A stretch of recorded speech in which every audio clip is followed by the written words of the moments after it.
Shabbat Shalom. Mr. and Mrs. Goldstein were celebrating their 50th wedding anniversary. And so Mrs. Goldstein picks up the phone and she calls the rabbi. She says, "Rabbi, I'd like to do a renewal of vows for our 50th wedding anniversary."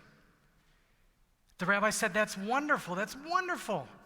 In preparation, can you tell me what the secret is to 50 years of marriage?" And Mrs. Goldstein said, "Well, Rabbi, that's very easy. In college, my husband majored in communications, and I majored in theater." The rabbi pauses for a moment and says, "Mrs. Goldstein, I don't get it. Your husband majored in communications, you majored in theater, that's the secret to your marriage?" "Yes," Mrs. Goldstein replies. "My husband tells me exactly how he feels, and I pretend to care."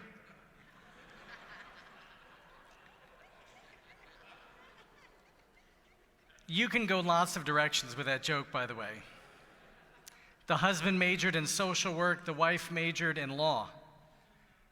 Therefore, he says exactly what he wants, and she talks him out of it. You can go in lots of directions with this joke. I'll let you have fun with it. We are now in the end of the 3 weeks. The march from the 17th of Tammuz until Tisha B'Av, the saddest period on the Jewish calendar, in which we remember the destruction of the first temple 2,500 years ago and the second temple 2,000 years ago. And we actually lump into this period all of the tragedies to befall the Jewish people. And it's actually a brilliant move by the rabbis, because if we marked every tragedy on the day that they actually occurred, every day would be a remembrance of a tragedy for the Jewish people. So instead, we pick one day and we put all of the bad things into that one day, and that's when we remember it. The other brilliance of the rabbis is in making this move. The rabbis say, don't start and look at this period and say, what did others do to us, and who else can we blame? During this time, we don't talk about the Babylonians, and we don't talk about the Romans, and we don't talk about the Cossacks, and we definitely don't talk about the Nazis. But during this period, we look at our own shortcomings. Right? We know that the quintessential teaching for why were the temples destroyed. The first temple was destroyed because of the Jews' sins against God, our perpetuation of idolatry, our failure to serve God. And that the second temple was destroyed because of sinat chinam, because of senseless hatred of the Jews against each other. As we think about the tragedies of the Jewish people, we think about our own shortcomings first. We ask ourselves, in what ways might we be to blame for that which has befallen us? And as we think about who we are as a people in this period of self-reflection that will really then extend itself into Elul and then through the high holiday period, and as we engage in this cheshbon nefesh, this searching of our own souls for our strengths and our growth areas, I'll remind you of the conversation we had last week, and I brought forward the teaching from King David and Yevamot in the Talmud. Our rabbis tell us that David said, what is it that marks the Jewish people? Who are we as a people? And David says, we're rachmanim, we're compassionate. We're bayishanim, we're modest. And we're performers of gemilut chasadim.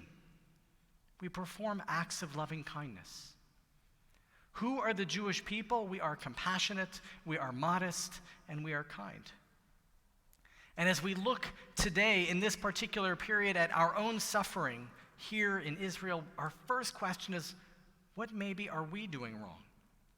How might we become more compassionate? How might we increase our modesty?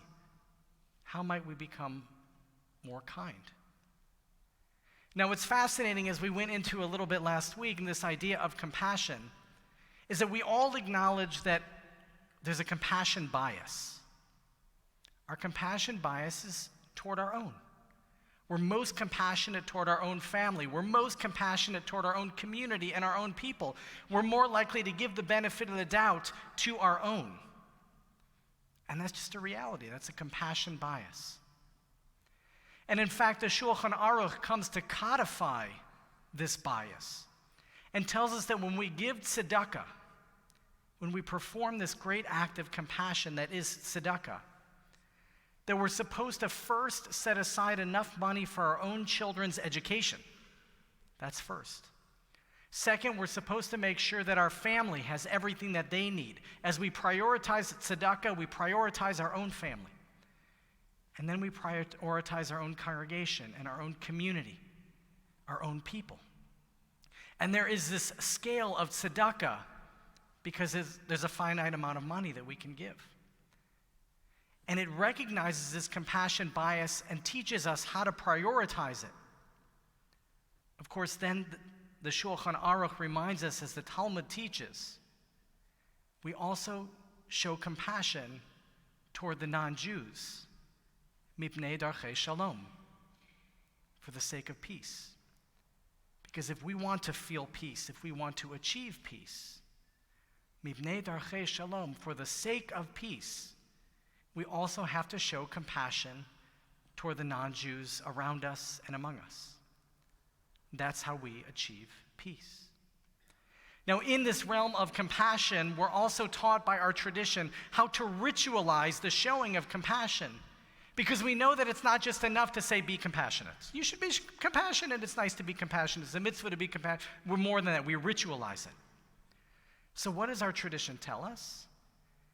It tells us that at the high holidays, and at Purim, and at Pesach, we're supposed to give tzedakah to those who are in need. We ritualize our tzedakah. Our tradition goes on to tell us that there are other times of the year too when we give tzedakah. When we celebrate a simcha, perhaps a birthday or a bar mitzvah or a wedding anniversary or some celebration, a bris, a baby naming, we give tzedakah then. When we mark a yortzeit, we give tzedakah. And in our own day and time, we've come to further ritualize this act of tzedakah. Right? We know synagogue dues is a time to ritualize our tzedakah. Every year, we give our dues to the community. And Steve Ingber is here, so I have to say, and every year we make our donation to the Jewish Federation of Detroit. We ritualize our tzedakah. And others of us extend that. Maybe every Friday when you have change in your pocket, you put it in your pushka. Right? We ritualize this act of compassion. And the idea is we know that we are inclined by nature to be more compassionate toward our own. And therefore our tradition reminds us again, mipnei darchei shalom, for the sake of peace, we also need to be compassionate toward non-Jews. It's an obligation. Mipnei darchei shalom, for the sake of peace. Now what's fascinating is I come back to this teaching from David that says, who are the Jews? We're a compassionate people, we're a modest people, we're a kind people. What's interesting is just as much as we show compassion and prioritize compassion to our own first, I think the opposite might be true in the realm of kindness. I think in the realm of kindness, we typically are kindest to our friends, and even more so to strangers. Because what happens when a friend is sick? We make them soup. We make sure they have what they need. What happens when a stranger walks in the room? We stand up. We go over to the stranger, we reach out our hand, we look them right in the eye, and we shake their hand. And while kindness is not ritualized in the same way that compassion is ritualized, we know in our kishkas how to be kind. Every morning when I wake up and I get dressed and I shower, what's the very last thing that I do before I leave the house? I put my kippah on. And before I leave the house with the kippah on my head and I walk out the door, and I remember that every interaction that I have, the person with whom I'm interacting sees a Jew. So whether it's at the grocery store, whether it's at the post office, wherever it happens to be, out and about, even driving in my pickup truck, I know that people see a Jew. And it encourages me to be a little kinder, a little more polite, because I'm now representing the entire Jewish people in however I behave. And I also learned the hard way early on that wherever I go, I represent Congregation Shaarey Zedek. It was not 6 months into my tenure here at Shaarey Zedek, 17 years ago, when I was at the Barnes & Noble on Orchard Lake of blessed memory. And it was Hanukkah time, and I walked in, and there was a table there, and they were doing Hanukkah gift wrapping. And I was with my family, and we walked in, and we walked by, and we were on our way to wherever section of the Barnes & Noble we were on our way to. And I heard in a whisper, because you know how some people whisper. They whisper at the top of their lungs. So I heard in this whisper, "There's the new Shaarey Zedek rabbi." And all of a sudden, I wasn't just Aaron anymore, and I wasn't just a Jew anymore. I was a Shaarey Zedek rabbi. And it reminds me, wherever I go, whatever I do, I have to be on my best behavior. I have to be kindest. But when I come home, what's kind of the first thing I do, in full disclosure? I take my kippah off. I empty my pockets. I go upstairs and I put on my favorite gray sweatpants and a t-shirt, and I unwind, and I let go. Am I at my very best when I come home? Probably not. Am I as kind when I come home as I am when I'm out and about interacting with strangers? Probably not. And maybe you're like me. Maybe at the end of the day, after you've worked really hard, you're not so interested in being your best self anymore. You want to just let go. And so what does it mean? It means when we're with our family, those whom we love, those to whom we've committed ourselves, we're not always at our best. And it's probably true for people who work, because they come home at the end of the day and they're exhausted. And it's probably true also for people who are parenting little kids, because there's nothing more exhausting than parenting little kids.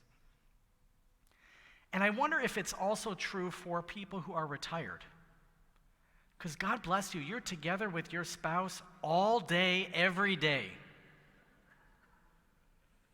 And it might be hard to be at your very best. And so what does it mean? We hit this strange paradox that while we are most compassionate toward our own, we are kinder to strangers. We reserve our very best selves for those whom we don't even know.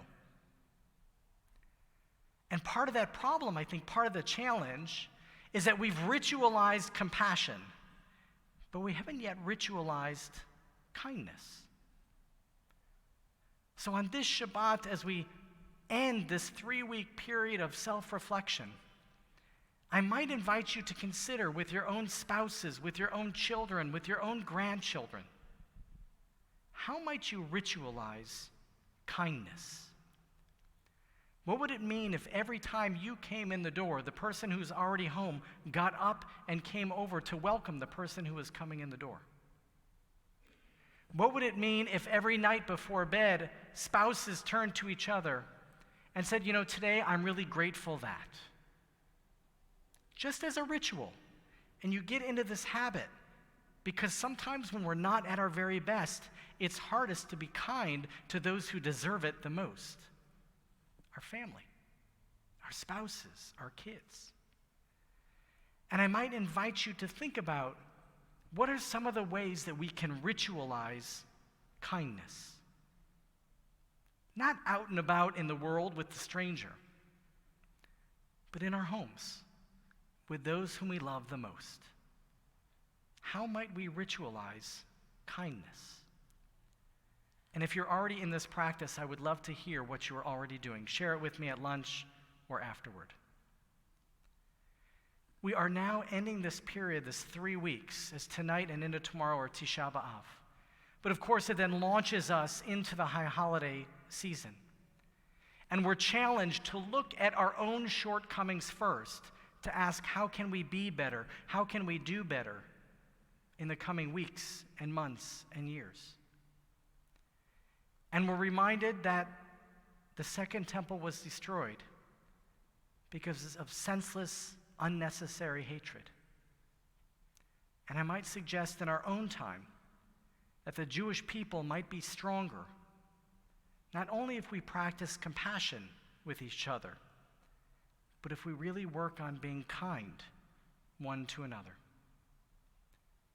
This Shabbat Chazon, this last Shabbos before Tisha B'Av, may God grant us the strength to be kindest to those who deserve it the most. May God grant us the ability to be compassionate, certainly to our own people, but also for the sake of peace to the non-Jews around us as well. Mipnei darchei shalom, for the sake of peace. Adonai ozi amo yitein, Adonai yavarech et amo v'shalom. And let us say together, Amen.